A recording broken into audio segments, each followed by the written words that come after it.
បាទជម្រាបសួរពុកម៉ែបងប្អូនទាំងអស់គ្នាបាទដែលមកកាន់ Channel បាវសា Cambodia ពុកម៉ែបងប្អូនបាទហើយនេះគឺជាវីដេអូបន្ទាប់ទៀតដែលពួកខ្ញុំកំពុងតែចាប់ផ្ដើមដើរហើយថ្ងៃនេះដើររឿងច្រើនតិចពុកម៉ែបងប្អូនបាទអញ្ចឹងដើរផ្សព្វផ្សាយបណ្ដាហើយក៏បានថតទេសភាពបាទជុំវិញបាទនៅក្នុងបាទភូមិ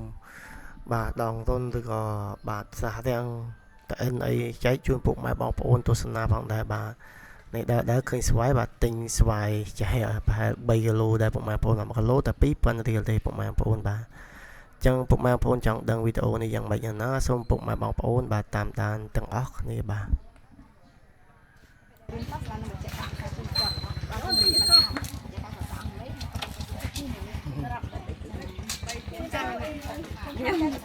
ចាតែមានស្វាយលក់មិនចាស្វាយ1គីឡូ2000បង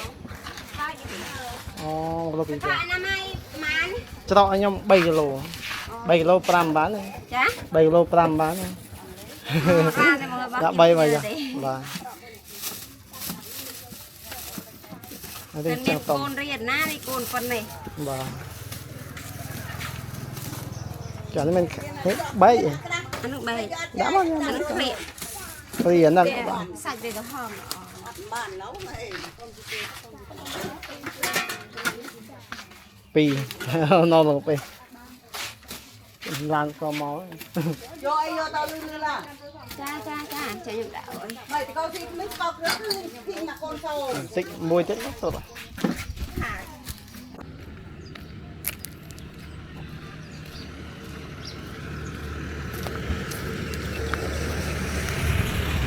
មើលទៅសាច់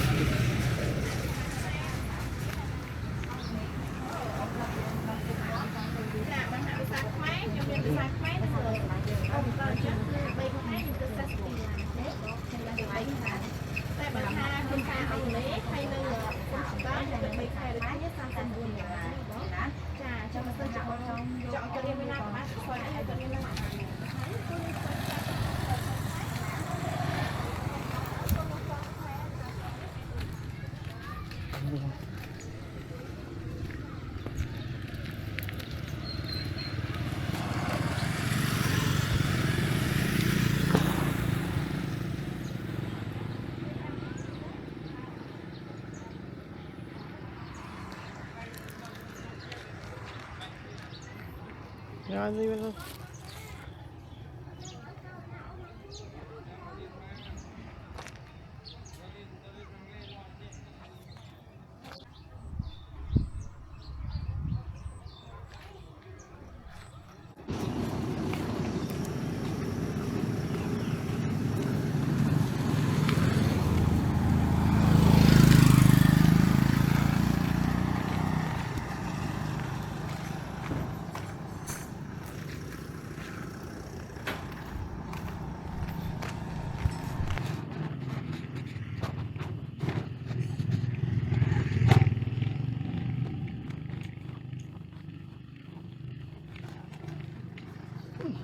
ស្អាតនេះ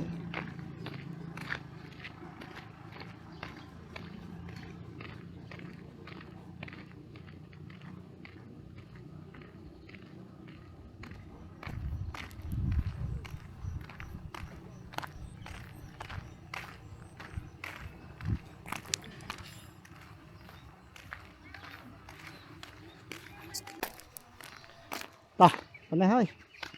ចាំថ្ងៃយកមកទៀតបាយពួកយើងហេវបាយលេងតោក៏លេងតោះប៉ុណ្ណេះឡានមកមកប៉ុណ្ណេះចាំថ្ងៃយើងបន្តទៀតណាហេវបាយហើយណោះតោទៀតងឹបណោះងាយអស់ទេតិចថាអស់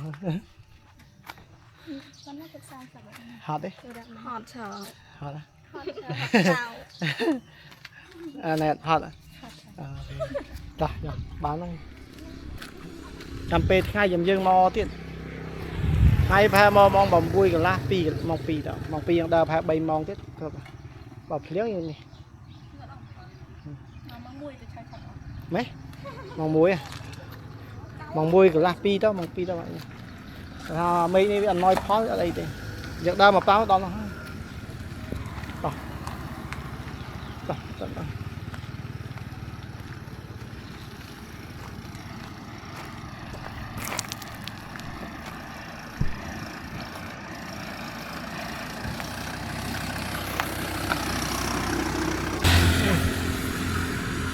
Mày là hùng nghịch.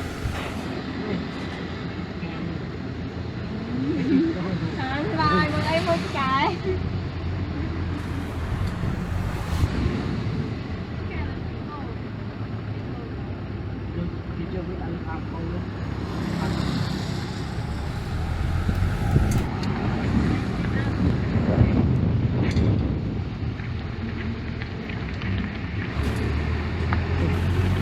Khá là giúp đỡ sau bên hùng nghịch. Và cái này nhé hùng nghịch. Mấy? Hơi xua.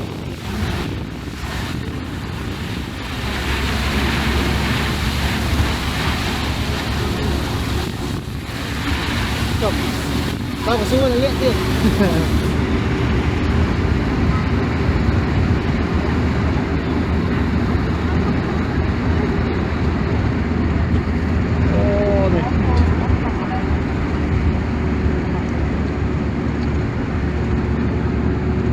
Riêng xanh mà cái nào bình đỉnh đó nó riêng đây này.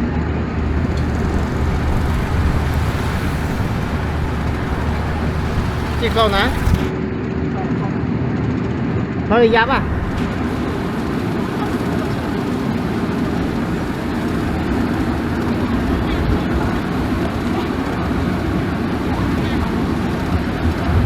mà uống cà thịt ngất làm được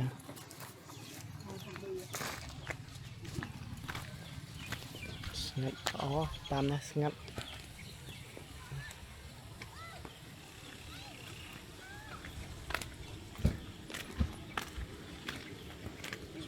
trong mai sân tạc vỡ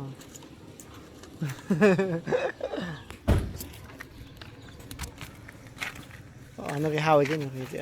nó scan này đó mà đập scan này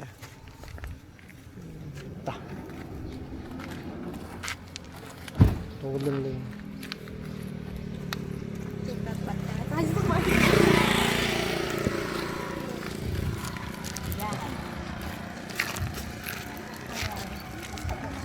trôn nó kìa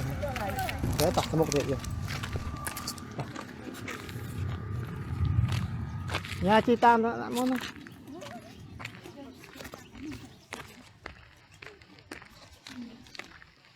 này cái châm tray đây nhóm ấp thật nè tình bây chứ để nhóm piệt ở đây hay ấp thật này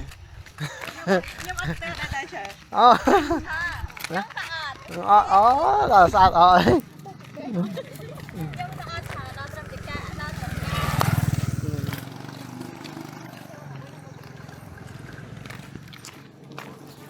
kaset op deh sengat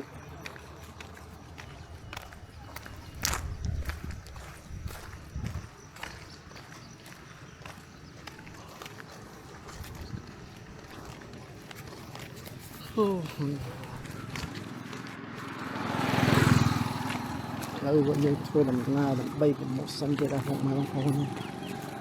cái tầm thống à là hàng sơ đen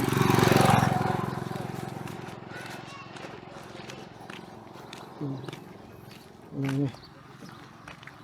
cất chữ hàng năm này luôn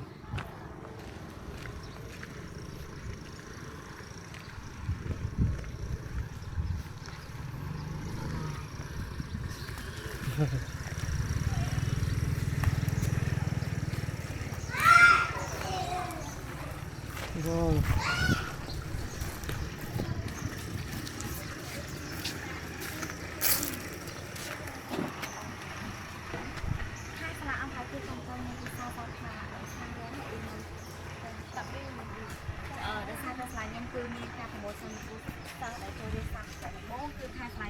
เราจูนเชียร์สมัยบางแบบชอบไทยนั่งสบายใจมันกูอี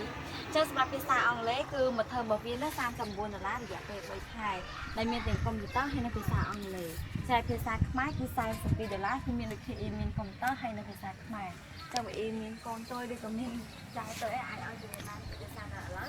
คุณยังคงทำโปรโมชั่นสร้างแบบสร้างแบบ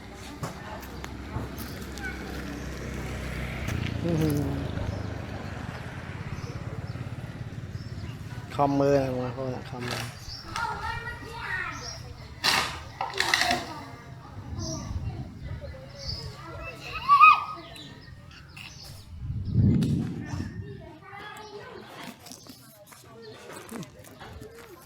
mấy cái nó hơi ngất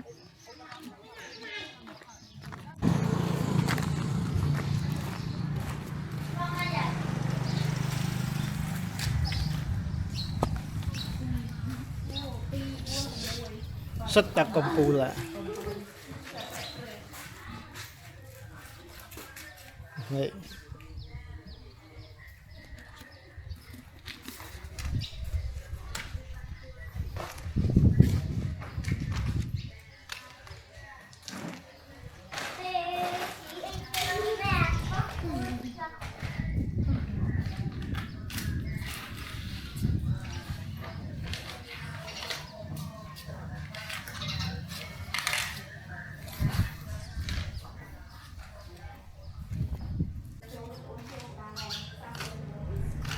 Không phải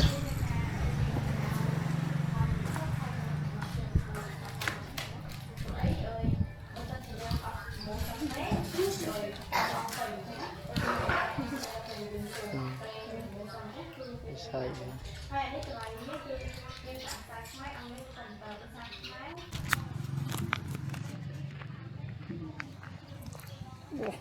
thiên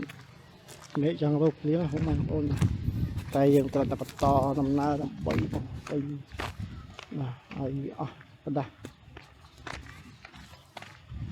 tiếp tục hiệp và sọc sai tập này mà mang ôn này sọc sai cho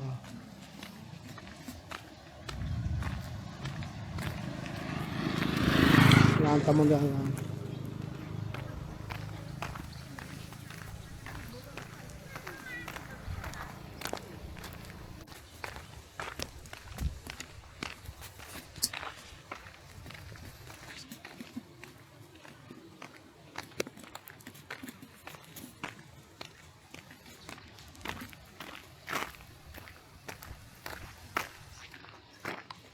ngắt kìa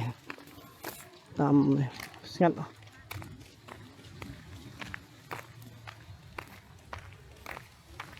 sau chế miền của mình ôn dương nói tiếp tục cho mẹ chan cận cho nên là thôi nó kháng cao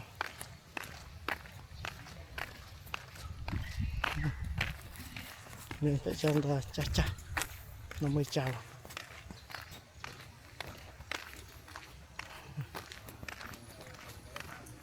ô xuân lành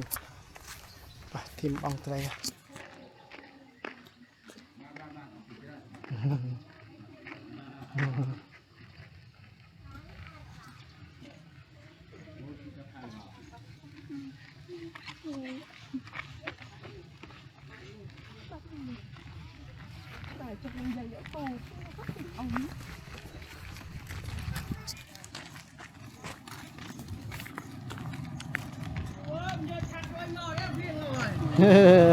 và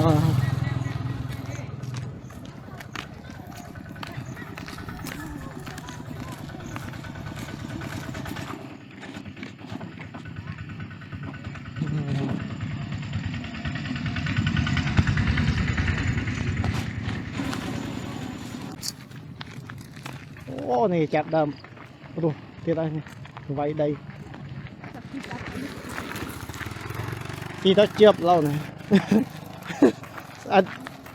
có mờ coi là trade này xử lý mà nè cái trade đó đỏ lói thì nó cái chọ xe phơi xe salad nàyตัดจับดะvừa bấy chớp bấy nó rồi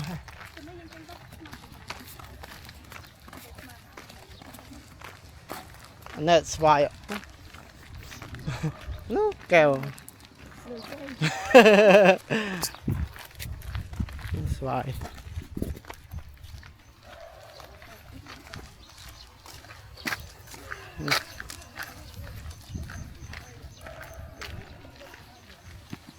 này ca lưng lưng cái hấp cay ghế bây giờ sửa lại nè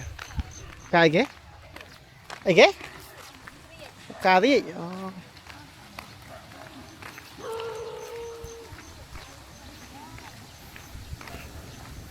này mai bông ôn hao cà đi ấy đi cà snow mấy chăng sẽ đi cà snow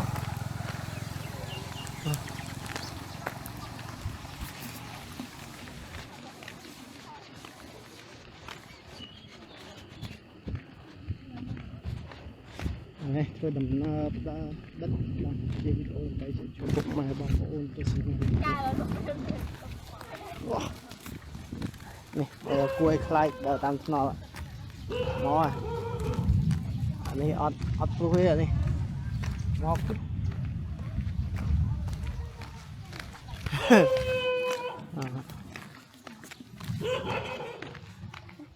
tôi này khai là cua này thì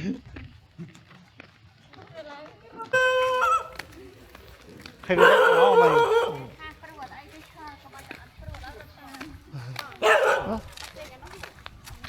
đây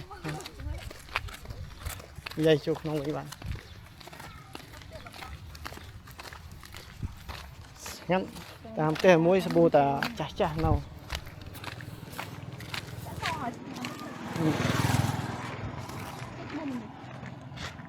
nhiều lắm ô hai mày đi ta mà ôm anh này đang lô màu rồi sêu đang nó chậm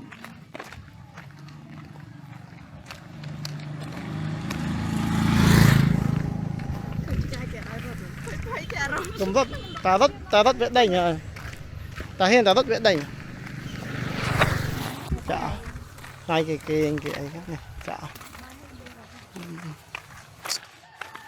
lấy lụi đó mình tập chặt đây mình tập mày cô nó phía là nó bông phía hàng cái bò nó cột lớp này cột lớp này nhé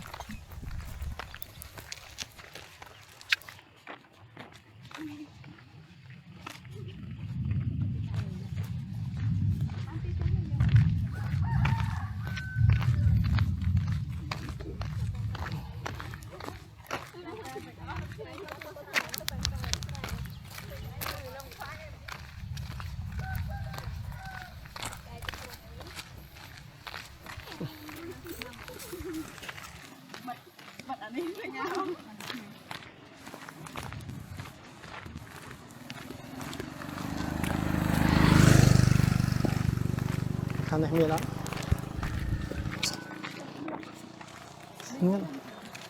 có định lộ lộ còn dồn từng chắn màu đấy kinh quá này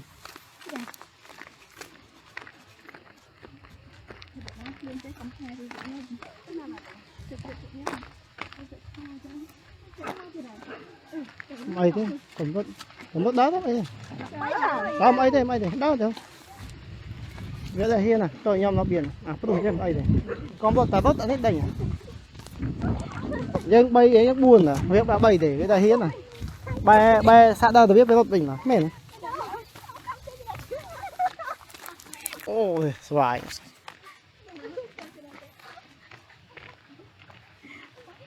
xoài tiền xoài sợ con khao xoài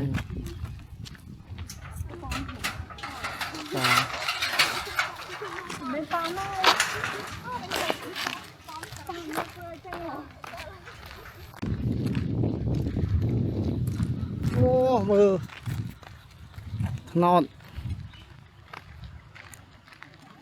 mình chết tích ô sạch non đó ô này tiết tam lâu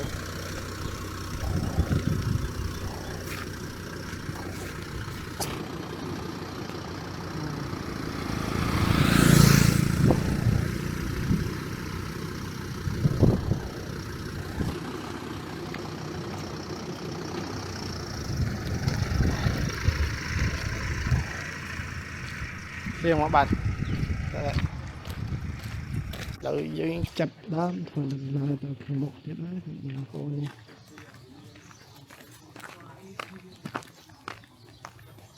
nhất việc này rất là sợ em mà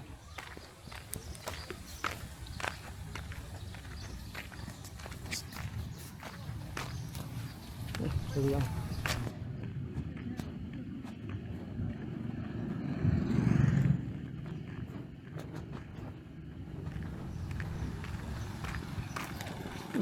យកចូល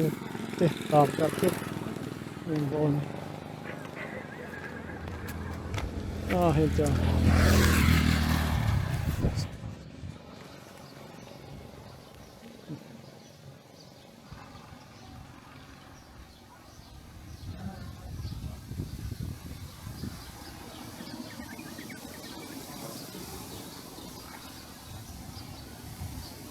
តាមបន្លាយ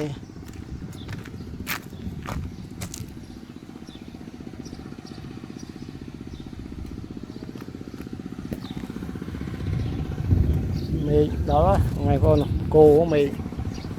កាសៀតថ្ងៃនេះ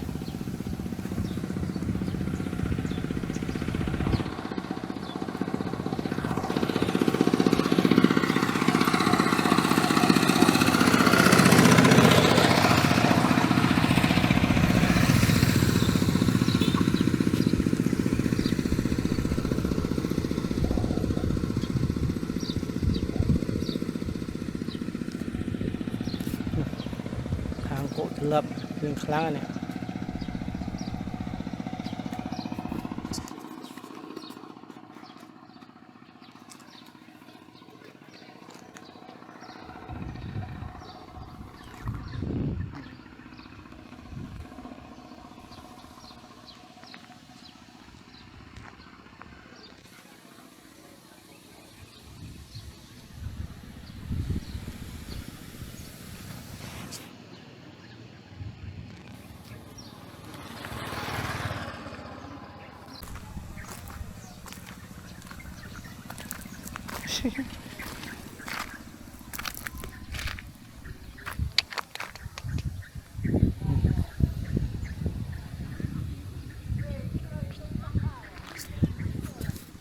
ខ្យល់មកហើយខ្យល់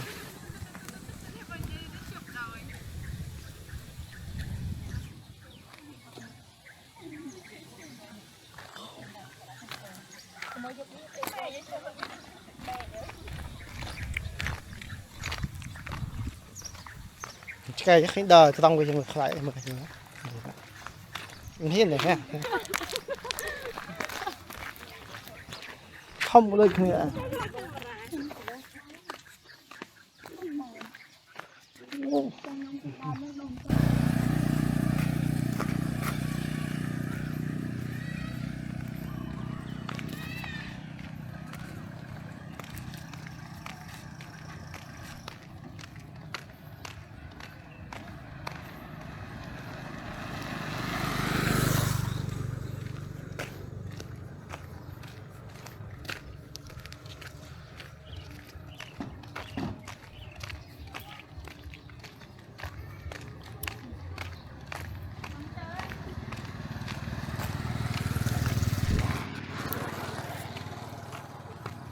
ไม่บอกไปเลย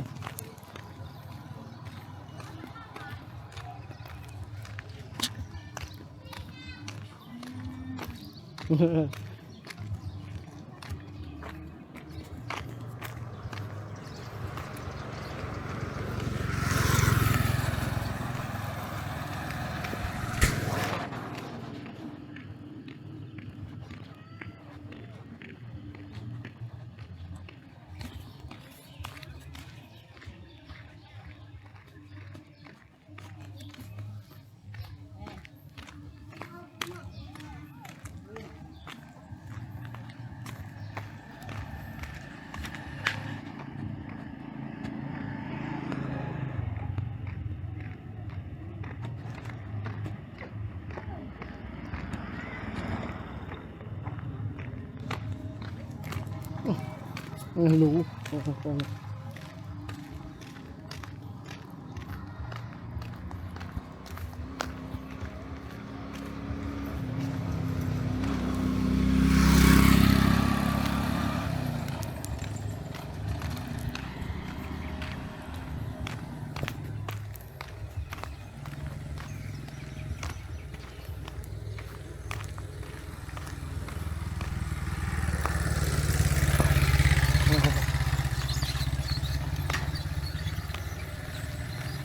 Oke, kacau. Jatuh.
แต่เอามาจำเอาไว้จ้าที่ทางสำนักเรียนเรียนภาษาชั้นภาษาอังกฤษให้น้องการเรียนนั้นเรียนเรียนคอมพิวเตอร์มาไงสิอีซึ่งเราเกิดจะจับก็จะเจ้าของอังกฤษให้เจ้าของคอมพิวเตอร์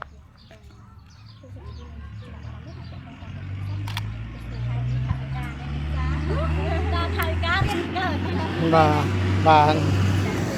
คนจ้าเนี่ย bà con trơn bà